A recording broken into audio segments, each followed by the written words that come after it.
Hello all, welcome to my channel. ఏంటి ఈమె beetroot చూపిస్తుంది, బీట్రూట్ అసలే నచ్చదు, అయినా ఈమె బీట్రూట్ చూపిస్తుంది అనుకుంటున్నారా? నాకు నచ్చదండి. సో అందుకే మనందరికీ నచ్చేలాగా బీట్రూట్ రైస్ చేద్దామని వచ్చేసా. ఎలా చేయాలో చూద్దాం రండి.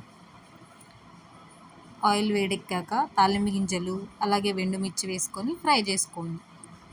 నా దగ్గర అన్ని ఇంగ్రీడియంట్స్ లేవు, ఉన్న వాటితోనే చేస్తున్నా. తర్వాత ఆనియన్స్, బీట్రూట్ తురుము. ఇట్లా తురుము వేసుకుంటే దాని టేస్ట్ తెలియదు అనమాట మీకు, సో అందుకని ఇలా చేస్తాను అనమాట. ఇది ఫ్రై అయిన తర్వాత దీంట్లో కొంచెం అల్లం వెల్లుల్లి పేస్ట్ వేసుకోండి. అల్లం వెల్లుల్లి పేస్ట్ వేసుకొని పచ్చివాసన పోయేంత వరకు ఫ్రై చేసుకోండి.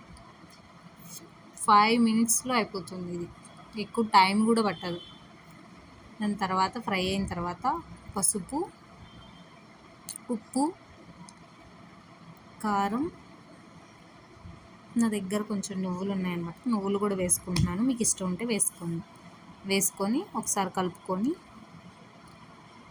వైట్ రైస్ వేసుకొని కలుపుకోండి.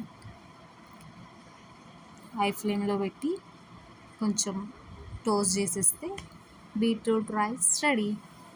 బాగుంటుంది. బీట్రూట్ టేస్ట్ కూడా తెలియదు. ట్రై చేయండి. Like please. Thank you.